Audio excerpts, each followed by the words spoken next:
사람의 인생은 때로 도시에 닮아 있다. 파리가 그렇다. 화려하고, 때론 쓸쓸하고, 갑자기 따뜻해지고, 이내 차가워지는 거리와 사람들 사이에 우리가 흔히 삶이라 부르는 것이 녹아 있다. 파리 이야기는 그런 도시와 그런 사람들, 그런 감정들에 대한 이야기다. 이 작품은 복잡하게 얽힌 서사 구조를 취하고 있지만 궁극적으로 말하고자 하는 것은 단순하다. 인간은 관계 속에서 외로움을 치유하고 관계 속에서 자신을 확인하며 결국 관계를 통해 살아간다는 것이다. 피에르는 병을 통해 삶의 유한함을 처음 마주하게 된다. 그는 하루하루 무뎌지던 일상이 어쩌면 마지막일지도 모른다는 사실에 눈을 뜬다. 생명이 끝날 수 있다는 예감은 아이러니컬하게도 삶을 더욱 생생하게 느끼게 만든다. 그는 지나온 날을 떠올린다. 그가 사랑했던 여자들, 춤을 추던 밤들, 무대 뒤의 냄새, 도시의 불빛. 병은 그에게 아픔을 주었지만 동시에 기억이라는 선물도 안겨주었다. 그의 곁에 선 엘리즈는 또 다른 차원의 삶을 살아가는 인물이다. 새 아이의 엄마이자 사회복지사로서 그녀는 누군가의 하루를 돌보는 삶에 익숙하다. 자신은 정작 돌보지 못하면서도 남을 챙기는 일에 헌신하는 그녀의 일상은 무채색에 가깝다. 그러나 오빠와 함께 살기 시작하면서 그녀의 내면에도 변화가 스며든다.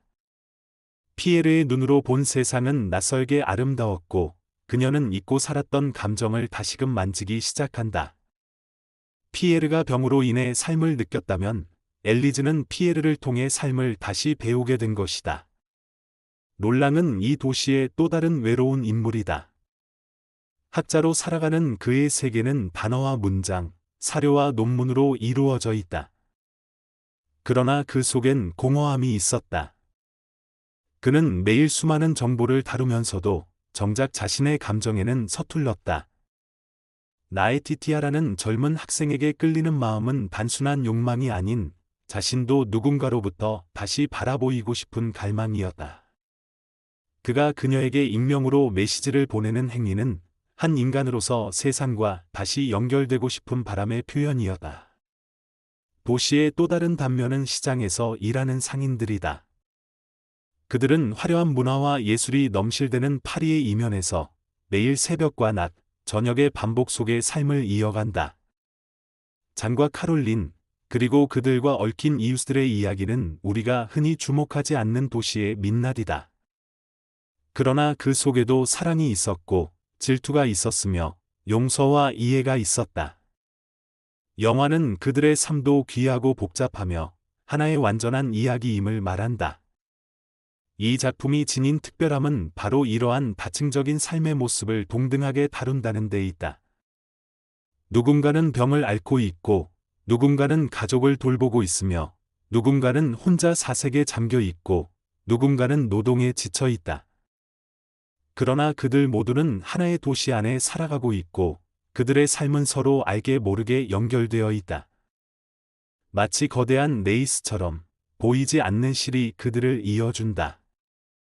시간이 흐르면 누구든 늙고 사랑했던 이와 헤어지며 때론 뜻하지 않은 이별을 겪고 새로운 만남에 설레게 된다. 파리 이야기는 그런 순간들 하나하나를 소중히 다룬다. 대단한 사건은 없다. 하지만 그 일상의 조각들이 모여 삶이라는 커다란 풍경화를 완성한다. 피에르가 병원에서 바라보는 창밖의 하늘, 엘리즈가 아이들을 안아주는 순간, 롤랑이 메시지를 보내기 전 머뭇거리던 손짓, 시장에서 고르던 빵 하나까지도. 모든 장면이 삶의 소리로 가득하다. 이 영화가 사람들의 가슴을 울리는 이유는 우리가 모두 그 속 인물들과 다르지 않기 때문이다.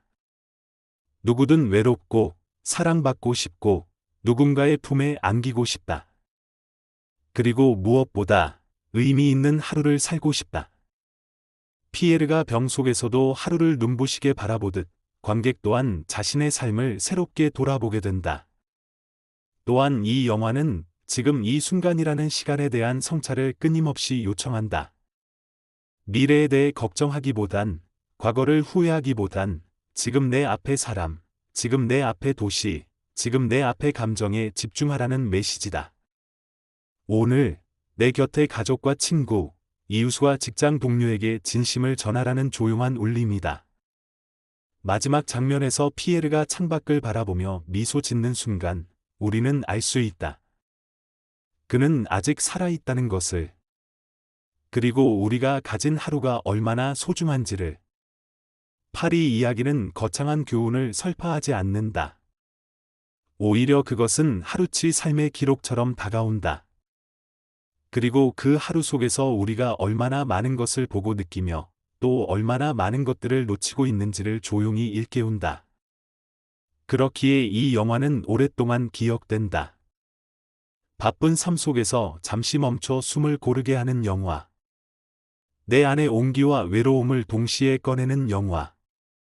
그래서 이 작품은 하나의 이야기이자 수많은 인생들의 풍경이다.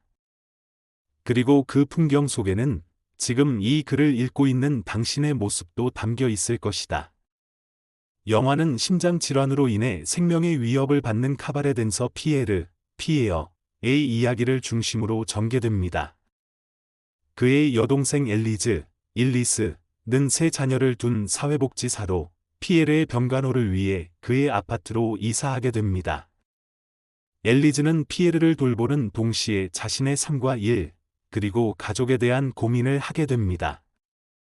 한편 파리 대학교의 역사 교수 롤런드는 자신의 삶에 대한 회의감과 외로움을 느끼며 학생인 네이티셔에게 익명으로 메시지를 보내며 관심을 표현합니다. 라에티티아는 이러한 상황에서 혼란을 겪으며 자신의 감정과 마주하게 됩니다. 또한 시장 상인 진은 동료인 캐럴라인과의 관계에서 갈등을 겪으며 엘리즈에게 관심을 가지게 됩니다. 이 외에도 다양한 인물들이 등장하여 각자의 삶과 고민, 사랑과 갈등을 통해 파리라는 도시의 복잡하고 다채로운 인간 군상을 그려냅니다. 1. 파리라는 도시의 다면성. 파리 이야기는 파리를 단순한 배경이 아닌 하나의 살아있는 인물처럼 묘사합니다. 영화 속에서 파리는 사랑과 예술, 고독과 희망이 공존하는 공간으로 그려지며 각 인물들의 삶과 감정이 이 도시와 밀접하게 연결되어 있습니다. 이를 통해 관객은 파리의 다양한 얼굴을 경험하게 됩니다. 2. 인간 관계의 복잡성과 아름다움. 영화는 다양한 인물들의 교차하는 이야기를 통해 인간 관계의 복잡성과 그 속에서 피어나는 아름다움을 보여줍니다. 각 인물들은 자신의 삶에서 겪는 갈등과 고민을 통해 성장하며 서로에게 영향을 주고받습니다. 이를 통해 영화는 인간 관계의 중요성과 그 속에서 발견되는 삶의 의미를 전달합니다. 3. 삶과 죽음, 그리고 존재의 의미. 피에르의 병과 그로 인한 삶에 대한 성찰은 영화의 중심 주제 중 하나입니다. 그는 죽음의 위협 속에서 자신의 삶을 되돌아보며 존재의 의미에 대해 고민합니다. 이를 통해 영화는 삶과 죽음, 그리고 인간 존재의 본질에 대한 깊은 질문을 던집니다. 4. 사회적 이슈와 현실의 반영.